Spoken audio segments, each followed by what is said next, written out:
O Salmo 43 é atribuído aos filhos de Corá. Muitos entendem que o Salmo 43 é uma continuação do Salmo 42.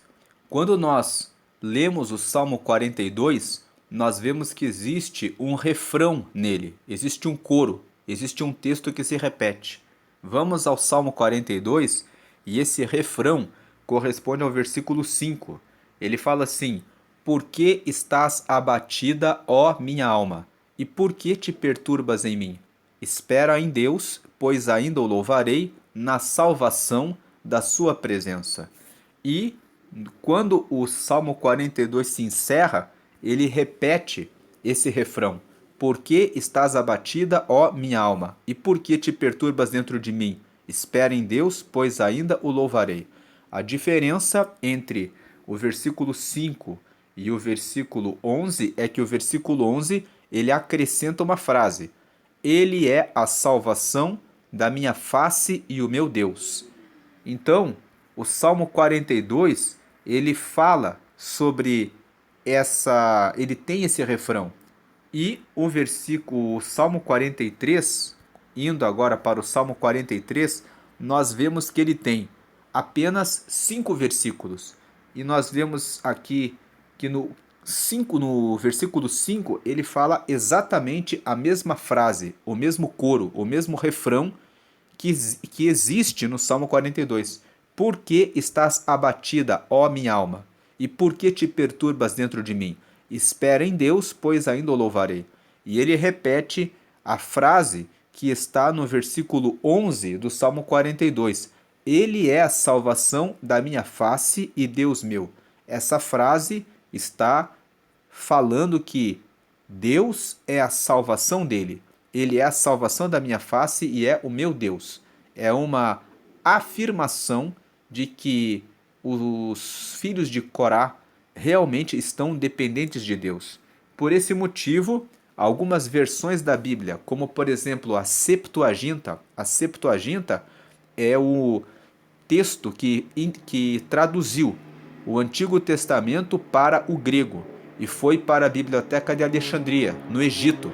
Foi uma primeira tradução da Bíblia para que ela pudesse ser divulgada em caráter global, num caráter mundial. Conta-se que 70 homens, 70 judeus, 70 escribas se reuniram para fazer a tradução da Bíblia para que as pessoas pudessem ter acesso ao seu conteúdo.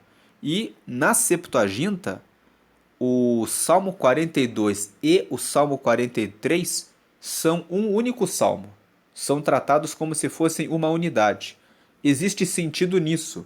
Se nós lermos o Salmo 42, do versículo 1 até o versículo 4, o salmista está dizendo que ele está com a sua alma sedenta, que ele está sofrendo muito e que ele tem sede de Deus. Então ele termina essa primeira parte dizendo: Por que eu estou abatida? Por que eu estou perturbado? Devo esperar em Deus porque eu ainda o louvarei na salvação da sua presença. Depois, no versículo 6 até o versículo 10, no Salmo 42, o salmista fala que ele está abatido e que ele tem lembrança de muitas coisas que Deus já havia feito pelo seu povo.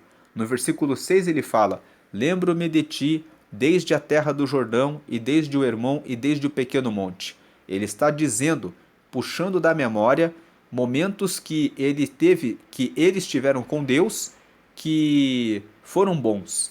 Mas o salmista está dizendo que um abismo chama outro abismo, ao ruído das tuas catadupas, todas as tuas ondas e vagas têm passado sobre mim.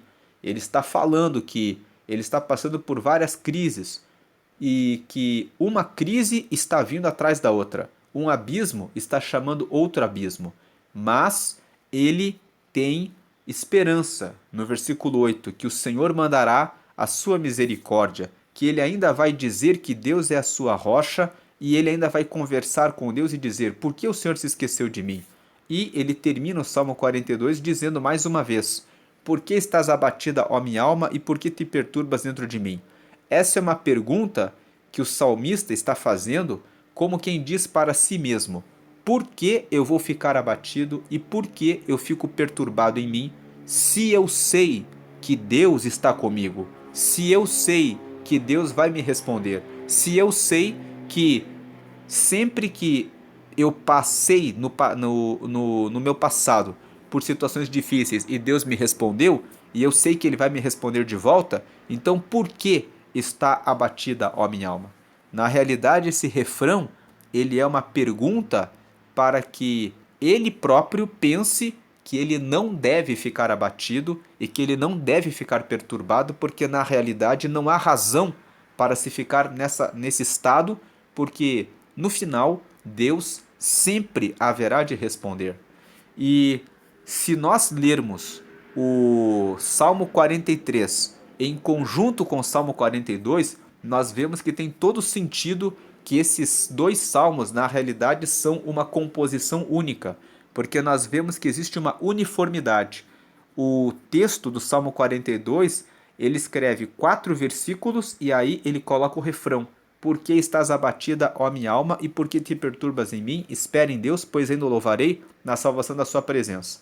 Aí depois ele coloca 5 versículos, o 6, o 7, o 8, o 9 e o 10, para falar que ele lembra de coisas boas que Deus fez no passado, que ele está passando por situações difíceis, mas que Deus vai respondê-lo com certeza, e aí ele coloca o refrão.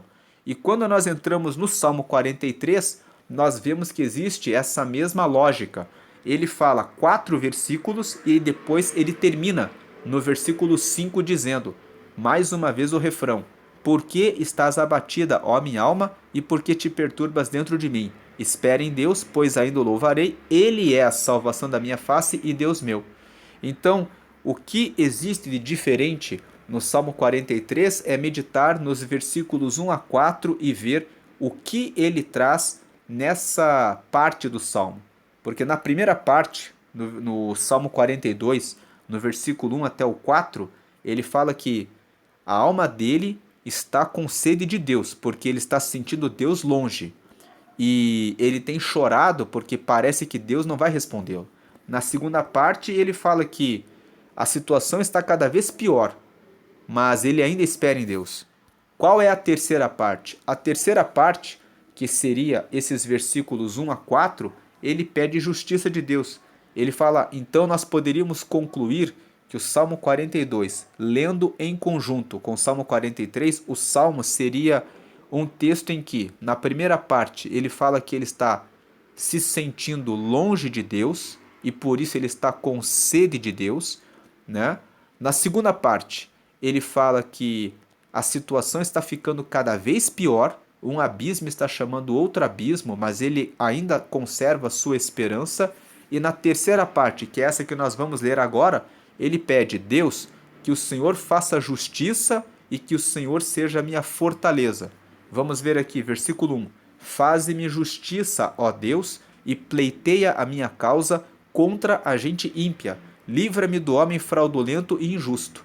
Então ele está pedindo na terceira parte: Senhor, que o Senhor realize justiça, que o Senhor não permita que os ímpios venham me destruir, que o Senhor me livre do homem fraudulento e injusto. Versículo 2 e 3, ele fala assim: pois tu és o Deus da minha fortaleza. Por que me rejeitas? Por que me visto de luto por causa da opressão do inimigo? Versículo 3, envia a tua luz e a tua verdade, para que me guiem e me levem ao teu santo monte e aos teus tabernáculos. Então, no primeiro versículo, ele pede que Deus faça justiça, que ele seja protegido da gente ímpia, do homem fraudulento e do injusto. Nos versículos 2 e 3, no 2 ele fala: por que que o Senhor me rejeitou? Ele está falando a respeito da distância de Deus. Ele está se sentindo como alguém que não está conseguindo ver, entender, ouvir a resposta de Deus sobre o que ele deve fazer, e ele está sendo perseguido pelos seus inimigos. Então ele coloca aqui: por que me visto de luto por causa da opressão do inimigo? O que ele deseja aqui nos versículos 2 e 3 é que o Senhor envie a luz, envie a sua verdade, para que me guiem, para que me levem no teu santo monte e aos teus tabernáculos. Veja que o que ele pede é que Deus mande luz e verdade para ele, para que ele seja guiado para o Santo Monte e para os tabernáculos. Ou seja, ele quer ir em direção à vontade de Deus. O Santo Monte corresponde ao monte onde as pessoas iam buscar a Deus. Então ele está dizendo: eu quero estar no meio do seu povo, eu quero estar reunido com todos aqueles que honram ao Senhor, eu quero chegar aos teus tabernáculos. Lá no Salmo 27, no versículo 4, o rei Davi, que é o autor do Salmo 27, ele escreveu: uma coisa pedi ao Senhor e a buscarei, que eu possa morar para sempre no seu templo, para que eu possa aprender todos os dias da beleza da sua santidade.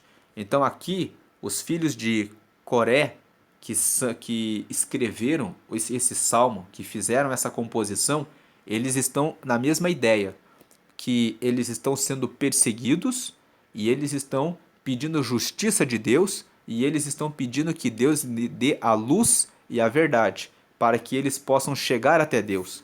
E no versículo 4, e então irei ao altar de Deus. Ou seja, se o Senhor der essa luz e se o Senhor entregar a verdade e nos guiar até o monte, então nós vamos ir até o altar de Deus, do Deus que é a minha grande alegria, e com harpa te louvarei, ó Deus meu. E aí no versículo 5, ele termina esse salmo fazendo mais uma vez a repetição do refrão, que está no Salmo 42. Por que estás abatida, ó minha alma, e por que te perturbas dentro de mim? Espera em Deus, pois ainda o louvarei. Ele é a salvação da minha face, Deus meu.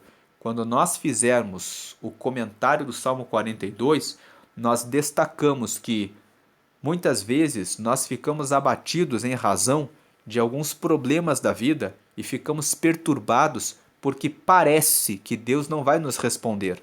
Especificamente aqui no Salmo 43, ele está preocupado com a perseguição que ele está sofrendo de homens fraudulentos e injustos, que estão perseguindo ele e ele não sabe o que fazer. Então ele pergunta para Deus: por que o Senhor está me rejeitando, não está me dando uma resposta? Por que eu tenho que ficar de luto, escondido, porque o inimigo está me oprimindo? Eu peço que o Senhor me envie a luz e a verdade para que eu seja guiado até o lugar em que o Senhor está, que é no seu santo templo. E então eu vou estar ali, porque o Senhor é o Deus da minha alegria e eu vou poder usar a harpa para louvar a Deus, ao meu Deus. Então o texto do Salmo 43, ele se aplica para aquele que está sofrendo uma perseguição. Pode ser uma perseguição no trabalho, pode ser uma perseguição no meio da sua família. Muitas vezes você tomou uma decisão e essa decisão não foi boa. E você precisa do apoio de pessoas, mas as pessoas que deveriam apoiá-la, estão lançando palavras para te diminuir e dizer que você foi tolo, que você foi tola e que você merece esse castigo e esse sofrimento, e você talvez esteja orando e falando com Deus e Deus agora ficou em silêncio. Muitas vezes Deus nos trata com o silêncio. Muitas vezes, quando nós pecamos e erramos, Deus silencia para nos ensinar que a presença dele tem um valor muito grande. Muitas vezes, quando nós atendemos a todas as demandas e a todos os pedidos dos nossos filhos, eles acabam se tornando pequenos reis cheios de arrogância e de orgulho, dizendo: você tem que fazer isso para mim, porque você sempre fez isso para mim. Existem muitos pais, aproveitando que eu entrei nesse assunto, que não sabem que é necessário dizer não. Muitas vezes você tem que dizer não para o seu filho, para a sua filha, e muitas vezes deixar de dar alguma coisa que você até pode, mas para fazê-lo entender que na vida existem momentos em que as coisas não chegarão no tempo em que nós queremos e desejamos. O próprio Deus faz isso conosco. Muitas vezes ele coloca barreiras ele mesmo para que nós não possamos ir até um lugar. Quando Paulo estava fazendo as suas viagens missionárias, tem uma passagem lá em Atos, salvo engano, no capítulo 16, em que Paulo fala assim: eu queria cruzar e chegar até a Ásia, mas nós fomos impedidos pelo Espírito. Em outras palavras, o próprio Espírito de Deus proibiu que Paulo fosse até a Ásia. Mais tarde, no capítulo 19 de Atos dos Apóstolos, nós vemos que Paulo recebeu a porta e conseguiu chegar até Éfeso. E ele ficou em Éfeso durante 3 anos pregando o evangelho naquela localidade, e dali de Éfeso ele escrevia cartas para as igrejas da Ásia e para as igrejas daquela região, que antes tinha sido barrado pelo próprio Espírito Santo. Então, muitas vezes, Deus ele vai ficar em silêncio para que nós venhamos entender que precisamos buscá-lo mais e precisamos entender o tempo dele. Aqui nesse salmo especificamente, não está aqui qual é o contexto exato que o salmista está passando, mas ele está relatando uma situação de perseguição. E ele pede que Deus dê orientação, dê a sua luz e a sua verdade, porque se ele receber a luz e a verdade, ele vai conseguir chegar até onde Deus está. Ele vai conseguir encontrar a vontade de Deus. Então, no versículo 4 ele fala: então eu irei ao altar de Deus, do Deus que é a minha grande alegria, e com harpa te louvarei, ó Deus, Deus meu. Então o que o salmista aqui no Salmo 43 deseja ele deseja receber o livramento da perseguição dos homens maus, dos ímpios, do homem fraudulento e do injusto, e ele sente que naquele momento ele está distante de Deus, e o que ele pede é que Deus dê a ele, é que Deus o escute e dê a ele a luz e a verdade, para que ele possa voltar a estar tranquilo na presença de Deus. E ele termina dizendo, perguntando, é uma pergunta para ele mesmo: por que estás abatida, ó minha alma? Por que eu vou ficar preocupado? Por que eu vou ficar com a minha alma abatida? Por que eu vou me perturbar? Basta esperar em Deus, porque Deus, ele é sempre fiel. Todas as pessoas podem abandonar você, até a sua família pode criticar você. Lá em Isaías, no capítulo 49, no versículo 15, está escrito que, por exemplo, pode uma mãe esquecer-se do seu filho que ainda mama, mas ainda que ela se esquecesse, eu não me esquecerei de ti. Então, até mesmo uma mãe pode esquecer do seu filho, mas Deus fala que ele não esquece. Tem um outro texto em que Paulo fala que Deus, mesmo quando nós somos infiéis, ele permanece fiel, porque ele guarda a honra do nome dele, porque ele não pode negar a si mesmo. Ele Deus, ele é fiel, ele tem honra.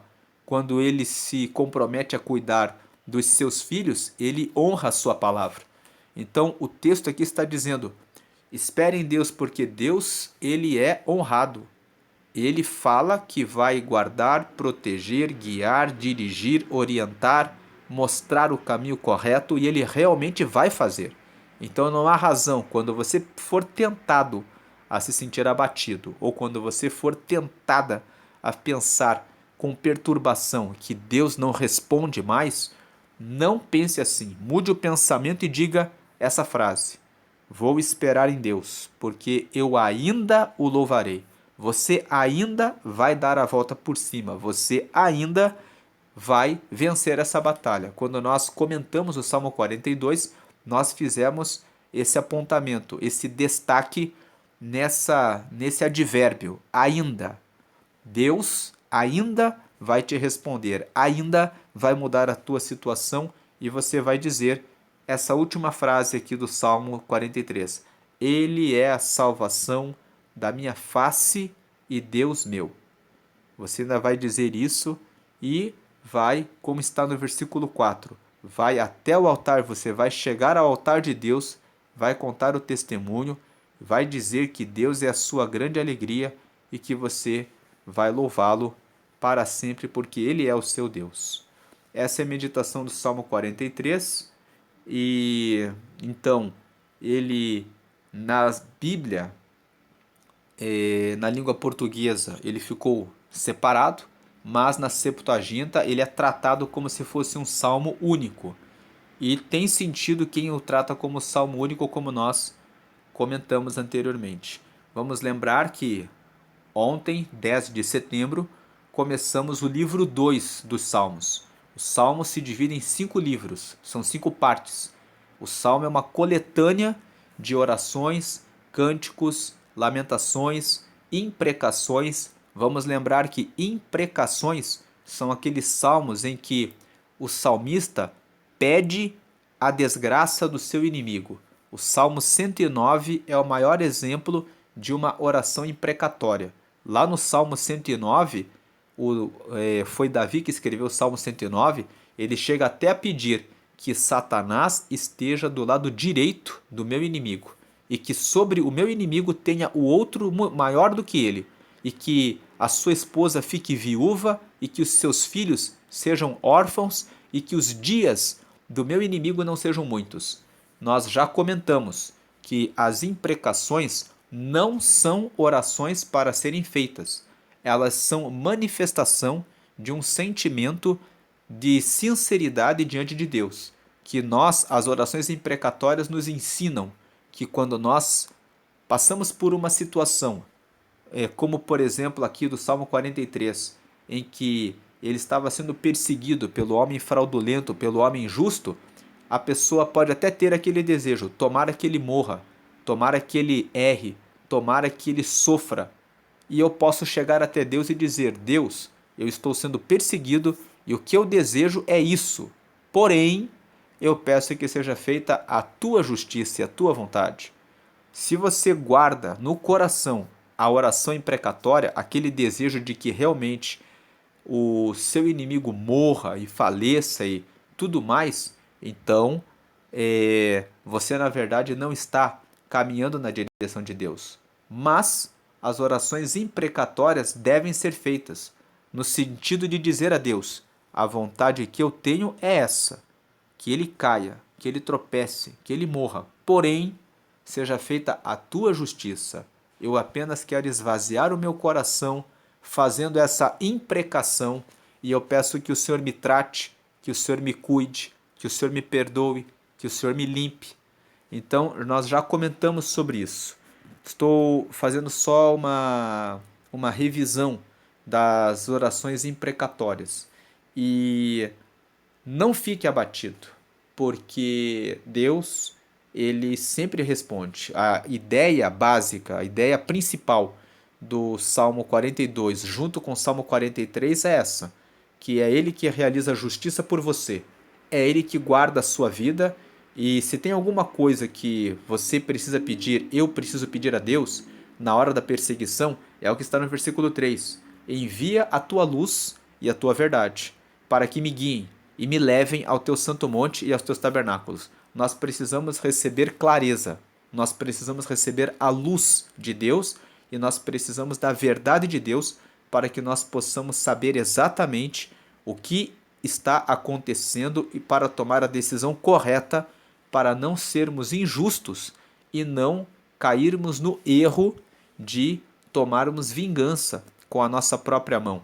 Porque Deus nos ensina a deixar que a vingança, que a ira seja de Deus, porque Ele sabe fazer o julgamento exato e correto, e sabe qual a pena que cada pessoa merece por aquilo que fez.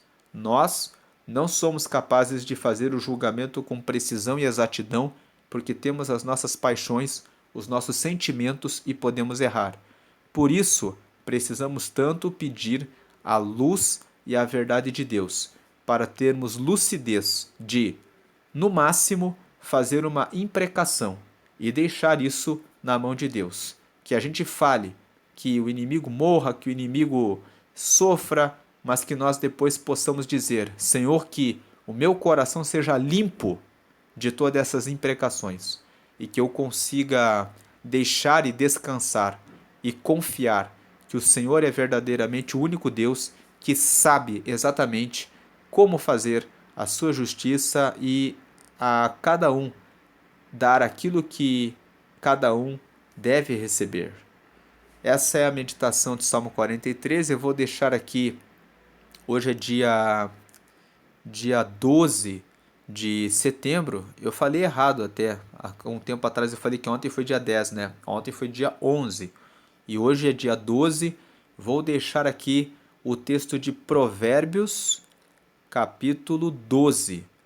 Como eu tenho falado sempre no final dos vídeos aqui de Salmos, Provérbios é um livro que Deus deixou para que nós possamos ter sabedoria, conhecimento, inteligência, conselho, instrução, entendimento, discernimento e prudência. Quando você tem essas ferramentas, você decide bem naquilo que você precisa resolver na sua vida, em todas as áreas. Por isso, Provérbios é um livro para se ler todos os dias. Provérbios tem 31 capítulos, você consegue ler 12 vezes no ano. Se todos os dias você ler o capítulo do dia de Provérbios, você vai ficar mais sábio. Quem lê Provérbios 2 anos e aplica de maneira consecutiva por 2 anos, fica mais inteligente e resolve os problemas da vida com mais inteligência e sabedoria. E quem lê e aplica por 5 anos, fica mais próspero. Acaba ficando mais rico porque de aplicar o que está escrito em Provérbios, você aprende economia, aprende investimento, aprende tomar decisões corretas em relação à escolha dos seus amigos. E tudo isso te traz, no longo prazo, num período de 5 anos, prosperidade. Então, leia sempre Provérbios. Nós gravamos uma série chamada Recortes em Provérbios, alguns meses atrás, e eu vou deixar aqui Provérbios, capítulo 12. Do lado está o botão para que você possa se inscrever no canal. Você que não está inscrito, se inscreve, ativa as notificações para que você receba a informação sempre que forem postados novos vídeos. E você que quer meditar na palavra de Deus, segue sempre esse canal e compartilha essa mensagem com outros que também amam estudar a palavra de Deus. A graça e a paz de Jesus esteja sempre com você hoje e sempre. Amém.